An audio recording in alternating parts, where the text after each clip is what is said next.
Hello everyone, ਅੱਜ ਆਪਾਂ English NCERT ਦੇ ਲੈਸਨ ਨੰਬਰ 8 ਨੂੰ ਕਰਾਂਗੇ ਜੋ ਕਿ ਇੱਕ ਪੋਇਮ ਹੈ on the grasshopper and the cricket. This poem is based upon nature, so let's start.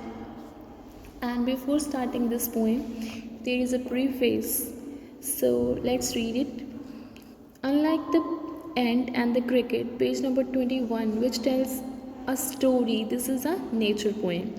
ਆਪਾਂ ਇੱਕ ਪਹਿਲਾਂ ਪੋਇਮ ਕਰ ਚੁੱਕੇ ਹਾਂ ਜਿਹੜੀ ਆਪਣੀ I think poem number 1 he C, the ant and the cricket. ਉਹ ਪੋਇਮ ਜਿਹੜੀ ਸੀ ਇੱਕ ਫੀਬਲ ਸੀਗੀ, ਉਹਦੇ ਵਿੱਚ ਕ੍ਰਿਕਟ ਨੂੰ ਹਿਊਮਨ ਬੀਇੰਗ ਦੇ ਨਾਲ ਕੰਪੇਅਰ ਕਰਕੇ ਦੱਸਿਆ ਗਿਆ ਸੀ ਕਿ ਕਈ ਇਨਸਾਨ ਜਿਹੜੇ ਆ ਬਿਲਕੁਲ ਰੈਸਟ ਪੋਜੀਸ਼ਨ 'ਤੇ ਰਹਿੰਦੇ ਆ, ਕਦੇ ਕੰਮ ਨਹੀਂ ਕਰਦੇ ਹੈਗੇ, ਅਤੇ ਬਾਅਦ ਵਿੱਚ ਜਦੋਂ ਲਾਈਫ ਦੇ ਵਿੱਚ ਉਹਨਾਂ ਨੂੰ ਜ਼ਰੂਰਤ ਪੈਂਦੀ ਹੈ ਤਾਂ ਉਸ ਟਾਈਮ ਉਹਨਾਂ ਕੋਲ ਖਾਣ ਲਈ ਸਟਾਕ ਨਹੀਂ ਹੁੰਦਾ, ਆਪਣੇ ਆਪ ਨੂੰ ਫੀਡ ਕਰਨ ਦੇ ਲਈ ਕੁਛ ਨਹੀਂ ਹੁੰਦਾ।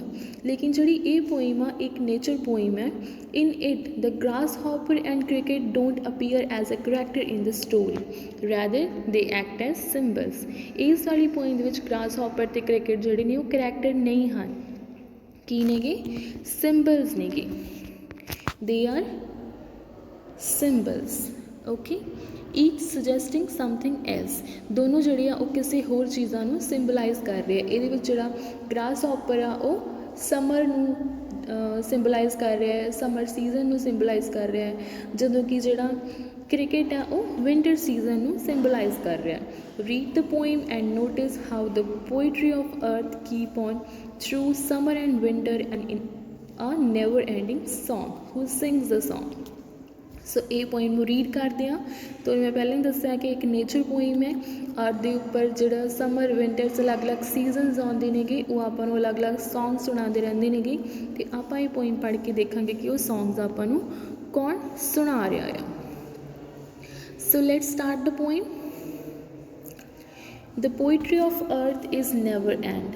When all the birds are faint with hot sun and hide in cooling trees, a voice will run for hedge to hedge about the new mound met. ਸੋ ਜਿਹੜੀ ਧਰਤੀ ਦੀ ਪੋਇਟਰੀ ਆ, ਨੇਚਰ ਜਿਹੜੀ ਆਪਾਂ ਨੂੰ ਸੰਗੀਤ ਸੁਣਾਉਂਦੀ ਰਹਿੰਦੀ ਆ, ਉਹ ਕਦੇ ਵੀ ਐਂਡ ਹੋਣ ਵਾਲੇ ਨਹੀਂ ਹੁੰਦੇ। ਉਹ ਕੀ ਹੁੰਦੇ ਨੇ? Never ending. ਓਕੇ, ਵੈਨ ਆਲ ਦ ਬਰਡਸ ਆਰ ਫੇਂਟ। ਫੇਂਟ ਮਤਲਬ ਜਦੋਂ ਕਿ ਉਹ ਸਾਰੇ ਦੇ ਸਾਰੇ ਚੁੱਪ ਹੋ ਜਾਂਦੇ ਨੇ। ਫੇਂਟ ਨੂੰ ਆਪਾਂ ਬੇਹੋਸ਼ ਕਹਿ ਸਕਦੇ ਹਾਂ, ਲੇਕਿਨ ਇੱਥੇ ਆਪਾਂ ਇਸ ਪੋਇਮ ਦੇ ਅਕੋਰਡਿੰਗ ਮੀਨਿੰਗ ਕੀ ਲਵਾਂਗੇ ਕਿ ਜਦੋਂ ਬਹੁਤ ਜ਼ਿਆਦਾ ਗਰਮੀ ਹੁੰਦੀ ਹੈ, ਸਾਰੇ ਦੇ ਸਾਰੇ ਪੰਛੀ ਜਿਹੜੇ ਆ ਚੁੱਪ ਹੋ ਜਾਂਦੇ ਨੇ, ਜਿੱਦਾਂ ਬੇਹੋਸ਼ੀ ਦੀ ਹਾਲਤ ਵਿੱਚ ਪਰਸਨ ਜਿਹੜਾ ਚੁੱਪ ਹੋ ਜਾਂਦਾ ਹੈ, ਉਸ ਤਰ੍ਹਾਂ ਚੁੱਪ ਕਰ ਜਾਂਦੇ ਨੇ। And hide in cooling trees. Hide in cooling trees ਮਤਲਬ ਆਪਣੇ ਆਪ ਨੂੰ ਦਰੱਖਤਾਂ ਦੀਆਂ ਸੰਘਣੀਆਂ ਟਾਹਣੀਆਂ ਦੇ ਵਿੱਚ ਛੁਪਾ ਲੈਂਦੇ ਨੇ। ਆ ਵੋਇਸ ਵਿਲ ਰਨ।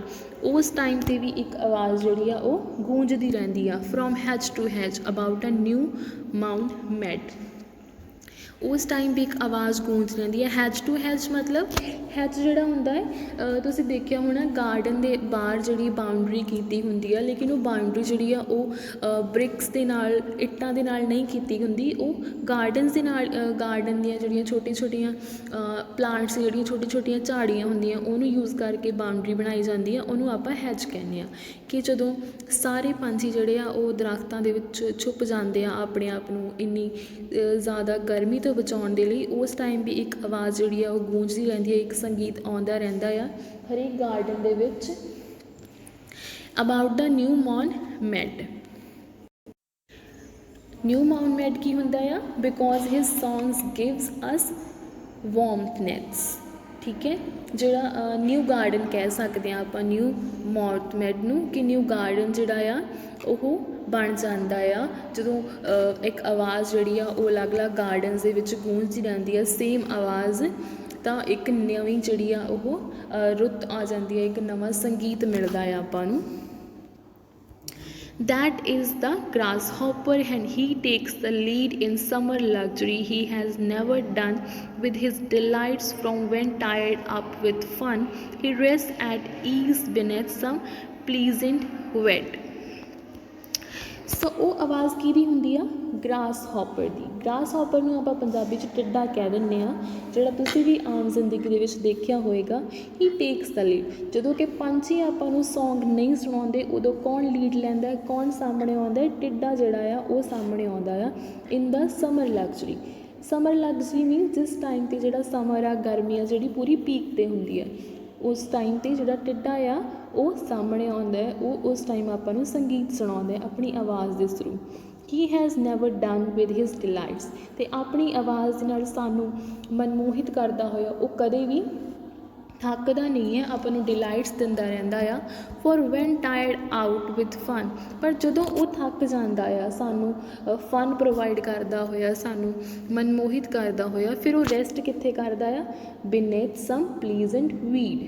ਵੀਡ ਜਿਹੜੀ ਹੁੰਦੀ ਆ ਉਹ ਹੁੰਦੇ ਨੇ ਅਨਵਾਂਟਡ ਪਲਾਂਟਸ। ਖੇਤਾਂ ਦੇ ਵਿੱਚ ਜਿਹੜੇ ਆਪਾਂ ਆਪਣੀ ਖੇਤੀ ਕਰਦੇ ਹਾਂ, ਆਪਣੀ ਜਿਹੜੇ ਆਪਾਂ ਜਿਵੇਂ ਕਣਕ ਬੀਜਦੇ ਹਾਂ, ਉਹਦੇ ਵਿੱਚ ਕੁਛ ਅਨਵਾਂਟਡ ਪਲਾਂਟਸ ਹੋ ਜਾਂਦੇ ਆ ਜਿਹਨਾਂ ਨੂੰ ਆਪਾਂ ਬਾਅਦ ਵਿੱਚ ਪੁੱਟ ਕੇ ਸਿੱਟ ਦਿੰਦੇ ਹਾਂ। ਉਹਨਾਂ ਦੇ ਵਿੱਚ ਟਿੱਡਾ ਜਿਹੜਾ ਆ ਉਹ ਆਪਣੇ ਆਪ ਨੂੰ ਲੁਕੋ ਕੇ ਉਸ ਦੇ ਵਿੱਚ ਰੈਸਟ ਕਰਦਾ ਆ। ਸੋ ਫਸਟ ਹਾਫ ਇਸ ਪੋਇਮ ਦਾ ਕੀ ਆ ਕਿ ਜਿਹੜੀ ਧਰਤੀ ਦਾ ਸੰਗੀਤ ਹੈ ਉਹ ਕਦੇ ਵੀ ਖ਼ਤਮ ਨਹੀਂ ਹੁੰਦਾ, ਕਦੇ ਵੀ ਮਰਦਾ ਨਹੀਂ ਹੈ। ਜਿਸ ਟਾਈਮ 'ਤੇ ਪੰਛੀ ਸੌਂ ਜਾਂਦੇ ਹਨ, ਪੰਛੀ ਆਪਣੇ ਆਪ ਨੂੰ ਟਾਇਰਡ ਫੀਲ ਕਰਦੇ ਹਨ ਅਤੇ ਆਪਣੇ ਆਪ ਨੂੰ ਸੰਘਣੇ ਦਰੱਖਤਾਂ ਦੇ ਵਿੱਚ ਲੁਕੋ ਲੈਂਦੇ ਹਨ, ਤਾਂ ਉਸ ਵਕਤ ਜਿਹੜਾ ਆ ਟਿੱਡਾ ਆਪਾਂ ਨੂੰ ਸੰਗੀਤ ਸੁਣਾਉਂਦਾ ਆ, ਆਪਣੀ ਆਵਾਜ਼ ਦੇ ਨਾਲ ਸਾਨੂੰ ਮਨਮੋਹਿਤ ਕਰਦਾ ਆ, ਸਾਨੂੰ ਡਿਲਾਈਟ ਪ੍ਰੋਵਾਈਡ ਕਰਦਾ ਆ। ਸੋ ਨੈਕਸਟ ਦੇਖਦੇ ਹਾਂ ਆਪਾਂ। The poetry of earth is ceasing never on the lone winter evening when the forest has breathed a silence from the stove there strills the cricket song in word increasing ever and seems to one is drumstill half lost and the grasshoppers among some grassy hills। ਅਤੇ ਜਿਹੜੇ ਆਪਾਂ ਪਹਿਲਾ half ਕੀਤਾ ਹੈ ਉਹਦੇ ਵਿੱਚ ਆਪਾਂ summer ਦੀ ਗੱਲ ਕੀਤੀ ਹੈ, ਜਿਹੜਾ ਆਪਾਂ ਸੈਕਿੰਡ ਹਾਫ ਕਰ ਰਹੇ ਇਹਦੇ ਵਿੱਚ ਆਪਾਂ ਵਿੰਟਰ ਦੀ ਗੱਲ ਕਰਾਂਗੇ। The poetry of earth is ceasing never. Ceasing ਕੀ ਹੁੰਦਾ? ਜਦੋਂ ਆਪਾਂ ਕਿਸ ਚੀਜ਼ ਨੂੰ ਬਲੋਕ ਕਰ ਦਿੰਦੇ ਹਾਂ, ਠੀਕ ਹੈ, ਬੰਦ ਕਰ ਦਿੰਦੇ ਹਾਂ। ਤਾਂ ਪੋਇਟ ਕਹਿ ਰਿਹਾ ਕਿ ਜਿਹੜੀ ਧਰਤੀ ਦਾ ਸੰਗੀਤ ਹੈ ਕਦੇ ਵੀ ਸੀਜ਼ ਨਹੀਂ ਹੁੰਦਾ, ਕਦੇ ਵੀ ਬੰਦ ਨਹੀਂ ਹੁੰਦਾ। On a lone winter evening, ਜਦੋਂ ਕਿ ਵਿੰਟਰ ਦੀਆਂ ਈਵਨਿੰਗਸ ਹੁੰਦੀਆਂ ਨੇ, ਉਸ ਵਕਤ ਵੀ ਸਾਨੂੰ ਜਿਹੜਾ ਸੰਗੀਤ ਆ ਸੁਣਾਈ ਦਿੰਦਾ ਹੈ। When the forest has wrought a silence. Forest ਕੀ ਹੁੰਦੀ ਆ? ਠੰਡ। ਜਦੋਂ ਬਹੁਤ ਜ਼ਿਆਦਾ ਠੰਡ ਹੁੰਦੀ ਆ, ਬ੍ਰਥ ਸਾਇਲੈਂਸ। ਬ੍ਰਥ ਸਾਇਲੈਂਸ ਮਤਲਬ ਜਿਹੜੀ ਕਿ ਠੰਡ ਦੇ ਕਾਰਨ ਚੁੱਪੀ ਚਾਰੇ ਪਾਸੇ ਛਾਈ ਹੋਈ ਆ, ਠੰਡ ਨੇ ਆਪਣੇ ਨਾਲ ਜਿਹੜੀ ਚੁੱਪੀ ਲੈ ਕੇ ਆਉਂਦੀ ਆ, ਉਸ ਟਾਈਮ ਦੇ ਵਿੱਚ ਵੀ ਜਿਹੜੇ ਧਰਤੀ ਦਾ ਸੰਗੀਤ ਆ ਉਹ ਚੱਲਦਾ ਰਹਿੰਦਾ। ਫਿਰ ਕਿੱਦਾਂ ਚੱਲਦਾ ਸੰਗੀਤ? From the stove there still the cricket song. ਉਸ ਟਾਈਮ 'ਤੇ ਆਪਾਂ ਨੂੰ ਕ੍ਰਿਕਟ ਜਿਹੜਾ ਹੈ ਉਹ ਸੌਂਗ ਸੁਣਾਉਂਦਾ ਹੈ। ਕ੍ਰਿਕਟ ਨੂੰ ਪੰਜਾਬੀ ਦੇ ਵਿੱਚ ਝਿੰਗੂਰ ਕਿਹਾ ਜਾਂਦਾ। ਇਹ ਵੀ ਟਿੱਡੇ ਵਰਗਾ ਹੀ ਹੁੰਦਾ, ਬਸ ਸਾਈਜ਼ ਥੋੜ੍ਹਾ ਛੋਟਾ ਹੁੰਦਾ ਹੈ, ਤੁਸੀਂ ਇਸ ਪਿਕਚਰ ਦੇ ਵਿੱਚ ਦੇਖ ਸਕਦੇ ਹੋ। ਅਤੇ ਜਿਹੜਾ ਇਸ ਟਾਈਮ ਵਿੰਟਰ ਦੇ ਵਿੱਚ ਆਪਾਂ ਨੂੰ ਇਹ ਆਵਾਜ਼ ਸੁਣਾਉਂਦਾ। ਤੁਸੀਂ ਰਾਤ ਨੂੰ ਜਦੋਂ ਟਿੱਕੀ ਰਾਤ ਹੁੰਦੀ ਹੈ ਨਾ, ਉਸ ਟਾਈਮ 'ਤੇ ਆਵਾਜ਼ ਸੁਣ ਕੇ ਦੇਖਿਓ, ਤੁਹਾਨੂੰ ਚਿਰ ਦੀ ਆਵਾਜ਼ ਸੁਣਾਈ ਦਿੰਦੀ ਆ, ਉਹ ਝਿੰਗੂਰ ਦੀ ਆਵਾਜ਼ ਹੁੰਦੀ ਹੈ। ਕਿ ਰਾਤ ਦੀਆਂ ਜਿਹੜੀਆਂ ਸੰਘਣੀਆਂ ਚੁੱਪਾਂ ਹੁੰਦੀਆਂ ਨੇ ਉਹਦੇ ਵਿੱਚ ਵੀ ਆਪਾਂ ਨੂੰ ਸੰਗੀਤ ਸੁਣਾਈ ਦਿੰਦਾ ਆ, ਅਤੇ ਉਹ ਸੰਗੀਤ ਕ੍ਰਿਕਟ ਦਾ ਹੁੰਦਾ ਆ। In warmth increasing ever and seems to one is drowsiness half lost.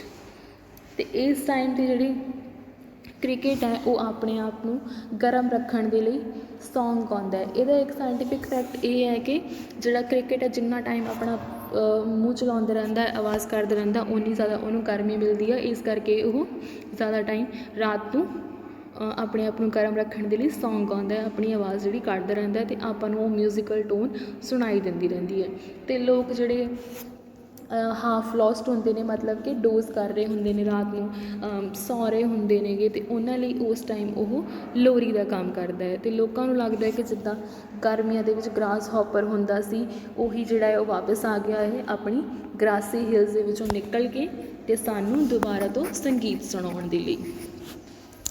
Next ਦੇਖੋ, ਐਂਡ ਇਹ ਜਿਹੜੀ ਪੋਇਮ ਆ ਉਹ ਲਿਖੀ ਗਈ ਆ ਜੌਨ ਕੀਟਸ ਦੁਆਰਾ, ਜੋ ਕਿ ਇੱਕ ਨੇਚਰ ਲਵਡ ਪੋਇਟ ਹੈ।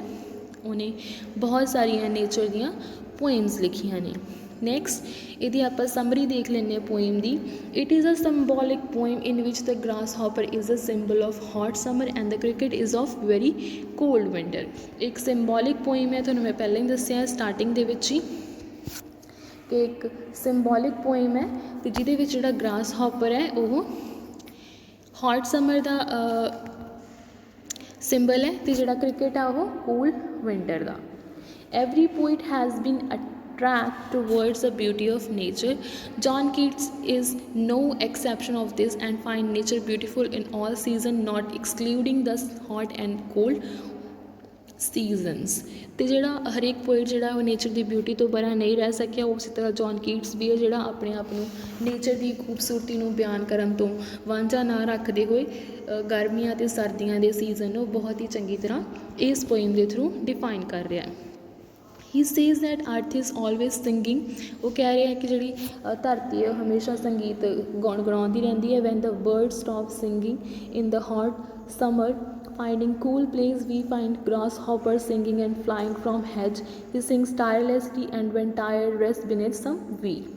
ਜਿਸ ਟਾਈਮ 'ਤੇ ਪੰਛੀ ਜਿਹੜੇ ਆ ਉਹ ਆਪਣੇ ਆਪ ਨੂੰ ਥੱਕਿਆ ਮਹਿਸੂਸ ਕਰਦੇ ਆ, ਗਰਮੀਆਂ ਤੋਂ ਬਚਾਉਣ ਦੇ ਲਈ ਠੰਡੀਆਂ ਜਗ੍ਹਾਵਾਂ ਦੇ ਉੱਪਰ ਛੁਪ ਜਾਂਦੇ ਆ, ਉਸ ਟਾਈਮ 'ਤੇ ਜਿਹੜਾ ਗ੍ਰਾਸ ਹੋਪਰ ਹੈ ਉਹ ਬਾਹਰ ਆਉਂਦਾ ਹੈ, ਫਲਾਈ ਕਰਦਾ ਰਹਿੰਦਾ ਇੱਕ ਹੈਜ ਤੋਂ ਦੂਸਰੀ ਹੈਜ ਦੇ ਉੱਪਰ, ਟਾਇਰਲੈਸਲੀ ਸੌਂਗ ਗਾਉਂਦਾ ਰਹਿੰਦਾ। ਜਦੋਂ ਵੀ ਉਹ ਆਪਣੇ ਆਪ ਨੂੰ ਥੱਕਿਆ ਮਹਿਸੂਸ ਕਰਦਾ ਹੈ ਤਾਂ ਕਿਸੇ ਨਾ ਕਿਸੇ ਵੀਡ ਦੇ ਅੰਦਰ ਆਪਣੇ ਆਪ ਨੂੰ ਛੁਪਾ ਲੈਂਦਾ ਹੈ ਰੈਸਟ ਕਰਨ ਦੇ ਲਈ। ਨੈਕਸਟ ਦੇਖੋ, when the birds are silent in very cool, the earth never stops and expresses its pleasure through different being like crick. ਜਦੋਂ ਜਿਹੜੀ ਧਰਤੀ ਆ ਬਹੁਤ ਜ਼ਿਆਦਾ ਠੰਡੀ ਹੋ ਜਾਂਦੀ ਆ, ਸਰਦੀਆਂ ਦੀ ਰੁੱਤ ਆਉਂਦੀ ਆ ਅਤੇ ਪੰਛੀ ਦੁਬਾਰਾ ਤੋਂ ਸ਼ਾਂਤ ਹੋ ਜਾਂਦੇ ਆ, ਉਸ ਟਾਈਮ 'ਤੇ ਕ੍ਰਿਕਟ ਜਿਹੜਾ ਹੈ ਸਾਨੂੰ ਪਲੈਜ਼ਰ ਪ੍ਰੋਵਾਈਡ ਕਰਦਾ ਹੈ ਆਪਣੀ ਆਵਾਜ਼ ਦੇ through. It sings a beautiful songs from the stones, ਅਤੇ ਜਿਹੜਾ ਪੱਥਰਾਂ ਦੇ ਵਿੱਚੋਂ ਨਿਕਲ ਕੇ ਬਹੁਤ ਸੋਹਣੇ ਸੋਹਣੇ ਸੌਂਗ ਸਾਨੂੰ ਸੁਣਾਉਂਦਾ ਆ।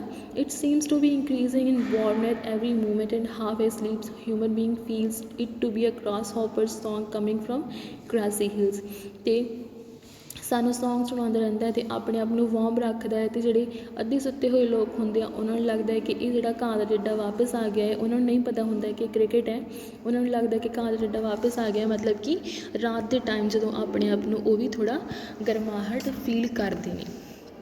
Next is theme of the poem. The theme of the poem is that nature is always happy, ਕਿ ਜਿਹੜਾ ਸਾਡੀ ਕੁਦਰਤ ਹੈ ਉਹ ਕਦੇ ਵੀ ਉਦਾਸ ਨਹੀਂ ਹੁੰਦੀ, ਹਮੇਸ਼ਾ ਖੁਸ਼ ਰਹਿੰਦੀ ਹੈ। Nature is never sad, it always sings through the medium like grasshopper and cricket, since the grasshopper sings in summer and cricket in cold winter. ਅਤੇ ਜਿਹੜੀ ਸਾਡਾ ਸੰਗੀਤ ਹੈ ਕੁਦਰਤ ਦੁਆਰਾ ਪ੍ਰੋਵਾਈਡ ਕੀਤਾ ਗਿਆ ਉਹ ਹਮੇਸ਼ਾ ਚੱਲਦਾ ਰਹਿੰਦਾ ਹੈ ਕਿ ਗਰਮੀਆਂ ਦੇ ਵਿੱਚ ਸਾਨੂੰ ਟਿੱਡਾ ਜਿਹੜਾ ਹੈ ਉਹ ਸੰਗੀਤ ਸੁਣਾਉਂਦਾ ਹੈ ਅਤੇ ਸਰਦੀਆਂ ਦੇ ਵਿੱਚ ਕ੍ਰਿਕਟ ਝਿੰਗੂਰ ਜਿਹੜਾ ਹੈ ਸਾਨੂੰ ਸੌਂਗ ਸੁਣਾਉਂਦਾ ਹੈ। ਲਾਸਟ ਆਪਾਂ ਕਰਾਂਗੇ ਲਿਟਰੇਰੀ ਡਿਵਾਈਸਿਸ, ਜਿਹੜੀਆਂ ਵੀ ਲਿਟਰੇਰੀ ਡਿਵਾਈਸਿਸ ਇਸ ਪੋਇਮ ਦੇ ਵਿੱਚ ਯੂਜ਼ ਕੀਤੀਆਂ ਗਈਆਂ ਨੇ। This poem is not separated into stanzas, ਇਸ ਪੋਇਮ ਦੇ ਵਿੱਚ ਅਲੱਗ-ਅਲੱਗ ਸਟੈਂਜ਼ਾਸ ਨਹੀਂ ਹਨ। It is separated into an octave and sestet, so it is a sonnet. ਇਹ ਜਿਹੜੀ ਪੋਇਮ ਆ ਉਹ ਕੀ ਆ, ਸੋਨੇਟ ਆ। ਸੋਨੇਟ ਜਿਹੜੀ ਪੋਇਮਸ ਹੁੰਦੀਆਂ ਨੇ ਇਹਦੇ ਵਿੱਚ ਦੋ ਹਿੱਸੇ ਹੁੰਦੇ ਨੇ। ਪਹਿਲਾ ਜਿਹੜਾ ਹਿੱਸਾ ਹੁੰਦਾ ਹੈ ਉਹਨੂੰ ਆਪਾਂ ਕੀ ਕਹਿੰਦੇ ਹਾਂ, ਆਕਟੇਵ, ਬਿਕੋਜ਼ ਇਹਦੇ ਵਿੱਚ 8 ਲਾਈਨਸ ਹੁੰਦੀਆਂ ਨੇ, ਇਸ ਕਰਕੇ ਉਸਨੂੰ ਆਕਟੇਵ ਕਿਹਾ ਜਾਂਦਾ ਹੈ। ਜਿਹੜਾ ਸੈਕਿੰਡ ਪਾਰਟ ਹੁੰਦਾ ਉਹਨੂੰ ਸੈਸਟੈਂਟ ਕਿਹਾ ਜਾਂਦਾ ਹੈ, ਬਿਕੋਜ਼ ਉਹਦੇ ਵਿੱਚ 6 ਲਾਈਨਸ ਹੁੰਦੀਆਂ ਨੇ। ਆਕਟੇਵ ਕਿਉਂ ਕਹਿੰਦੇ ਆ, ਉਹਦੇ ਵਿੱਚ 8 ਲਾਈਨਸ ਹੁੰਦੀਆਂ ਨੇ। ਠੀਕ ਹੈ, ਤੁਸੀਂ ਕਾਊਂਟ ਕਰ ਸਕਦੇ ਹੋ। फ्रॉम द वेरी बिगनिंग वहाँ पर हम लोगों ने ये पोइम स्टार्ट की थी। Count here is 8 lines, 1 2 3 4 5 6 7 8 lines. So it is a Octave, so it is a Octave. Okay, so next देखो जो अपना नैक्सट स्टैंजा है ये कितनी लाइन्स ने, 6 lines, 1 2 3 4 5 6 lines. So it is a sestet. Okay, so it's a sestet. So ये सीगी अपनी अज दी poem on the grasshopper and the cricket. I hope you enjoyed this poem, so thank you very much.